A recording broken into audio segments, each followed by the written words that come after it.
সরকারের জন্ম হয়েছে ঐক্যের মাঝখানে, ঐক্যর দ্বারা এটা সৃষ্টি। যখন আমরা নিজেরা নিজেরা কাজ করি, ওটা হঠাৎ দেখি একা পড়ে গেছে, আশেপাশে কেউ নাই আপনারা, তখন একটু দুর্বল মনে করি। যখন আবার সবাই একসঙ্গে হন আপনারা, আবার মনের মধ্যে সাহস আছে যে আমরা একতাবদ্ধভাবে আছি। একতাতেই আমাদের জন্ম, একতাতেই আমাদের শক্তি। যে লক্ষ্য নিয়ে, যে উদ্দেশ্য নিয়ে এই সরকার প্রতিষ্ঠিত হয়েছে, সেই সরকার রিজুবিনেটেড হয়, সবার সঙ্গে দেখলে প্রাণ সঞ্চার হয়। মাঝখানে একদিন ছাত্র এসে বলল যে তারা একটা ঘোষণা দেবে, প্রোক্লামেশন করবে, আমাকেও সেখানে থাকতে হবে। আমি বুঝতে চাইলাম কি প্রোক্লামেশন দিচ্ছে, বলল। আমি বললাম যে এটা হবে না, এটা হবে না, আমার যাওয়াটাও হবে না, তোমাদেরও করা ঠিক হবে না। কারণ তোমরা যদি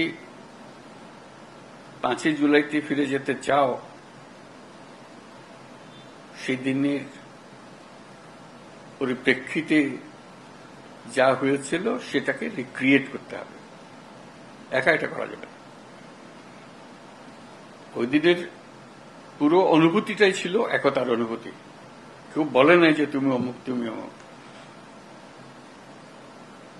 এই যে তোমরা যদি করতে চাও, সবাইকে নিয়ে করতে হবে, এটা পরিষ্কার। এটা না করলে এটা ঠিক হবে না।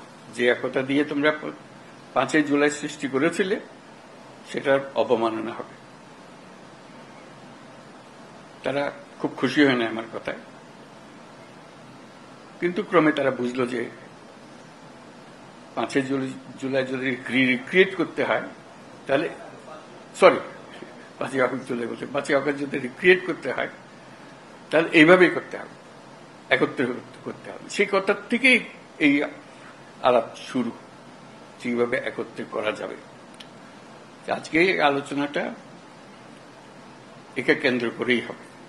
যেখানে আমরা ঐক্যবদ্ধভাবে এটা করতে পারবো না, তাহলে এটার উদ্দেশ্য ব্যাহত হলে এটার দরকারও নেই। আসলে দরকারটা হলো ওইটুকু স্মরণ করিয়ে দেবে যে আমি বললাম, আপনাদের দেখলে আমার মনে সাহস আসে, সবার মনে সাহস আসবে। সবাই যদি আমরা একত্রে যাই, সারা দেশ একেবারে চমকে উঠবে যে হ্যাঁ, আমরা তো আছি, জেগে আছি, এখন আমরা ভোতা হয়ে যাইনি, আমাদের অনুভূতি ভোতা হয়নি, এখন আমাদের অনুভূতি এখনো সে চাঙ্গা আছে। আমরা জাতি হিসেবে ঐক্যবদ্ধভাবে আছি। এবং আপনারা দোয়া করবেন, আমি যতদিন আছি এই একতা নিয়েই থাকব। কাজে সেই পথেই আমাদেরকে চলতে হবে।